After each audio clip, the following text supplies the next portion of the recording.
This is the fishing vessel Betty A. It's a 76-foot otter trawler, commonly called a drag boat.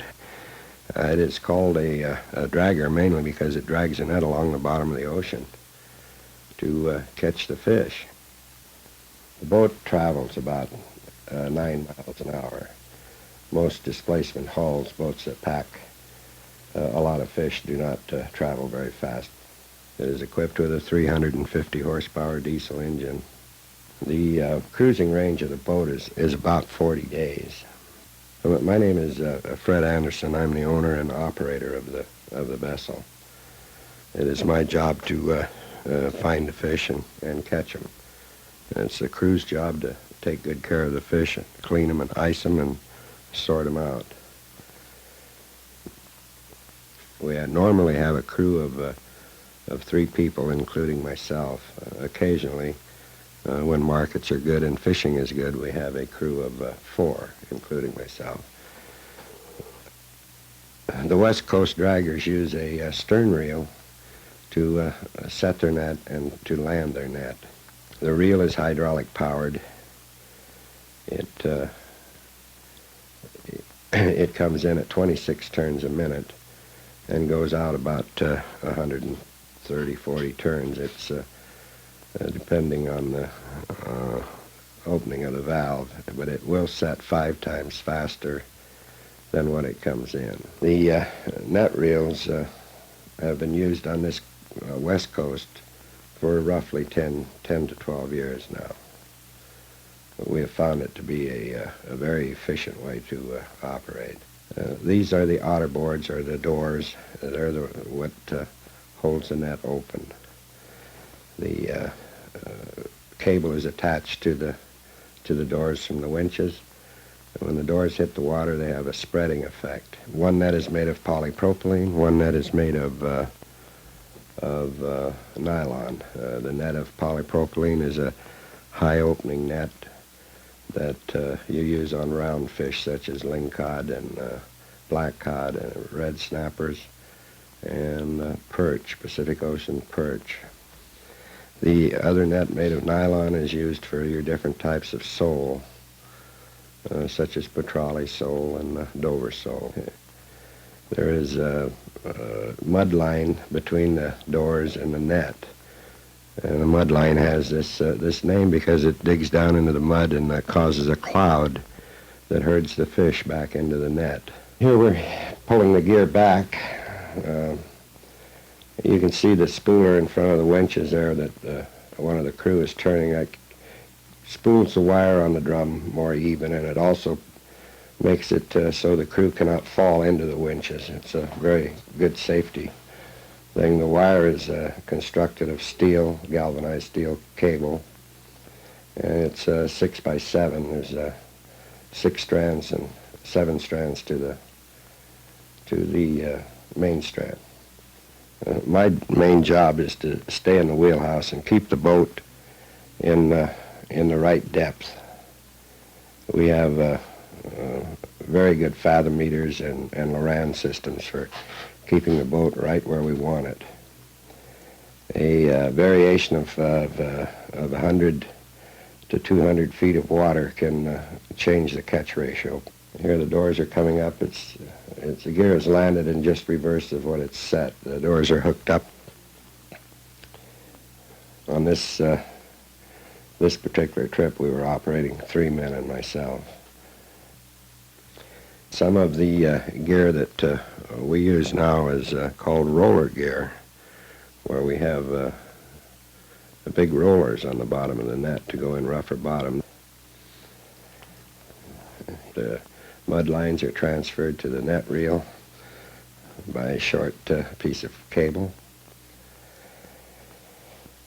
and then wound in. One thing that we have to be very careful of putting the net on the reel is that the balls, the floats, do not come out through the webbing and punch holes in it.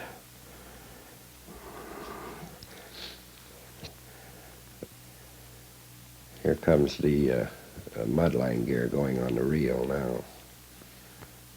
Soon the net will follow.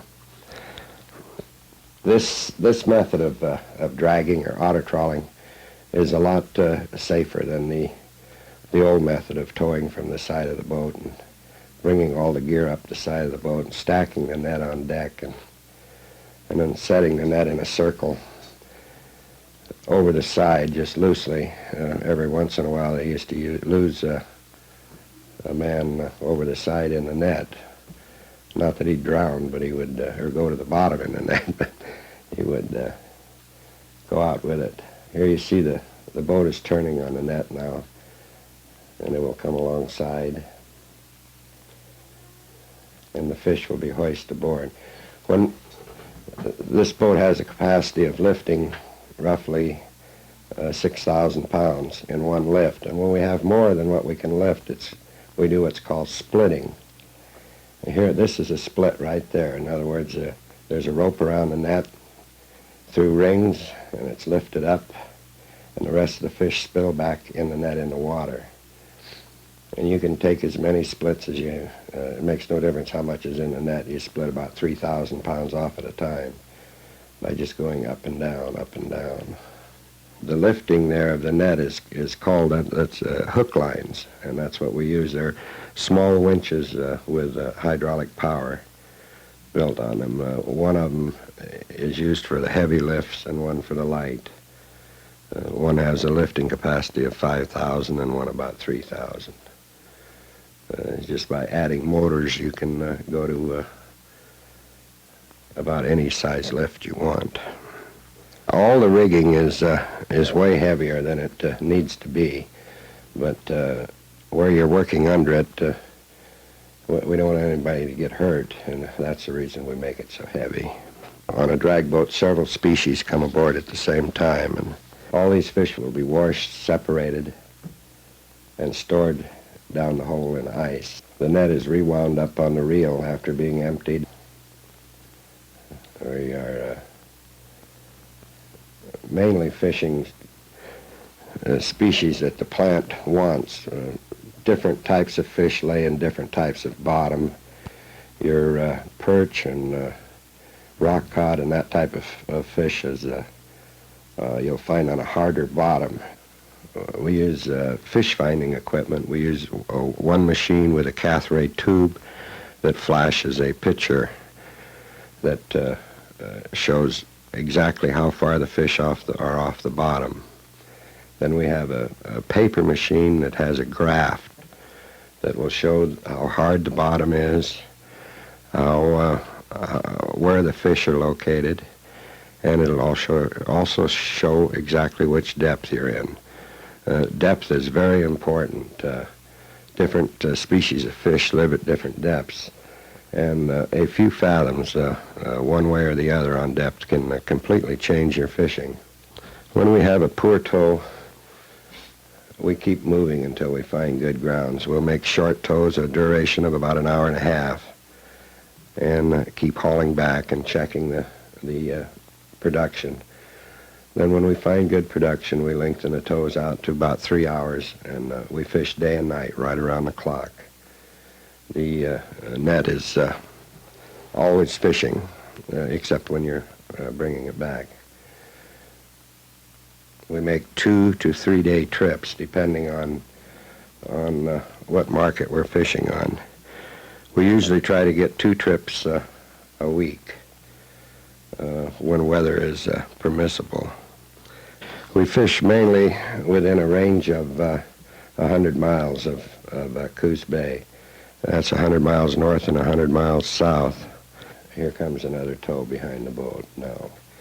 The vessel is one of the larger ones fishing out of the Charleston area, but it still just makes the 2 and 3 day trips for fresh market.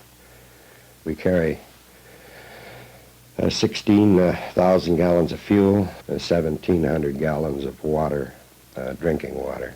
This isn't really necessary for what we're doing now, but if the boat was to go into the Alaska fisheries or into the tuna fisheries, then these things would all be very important.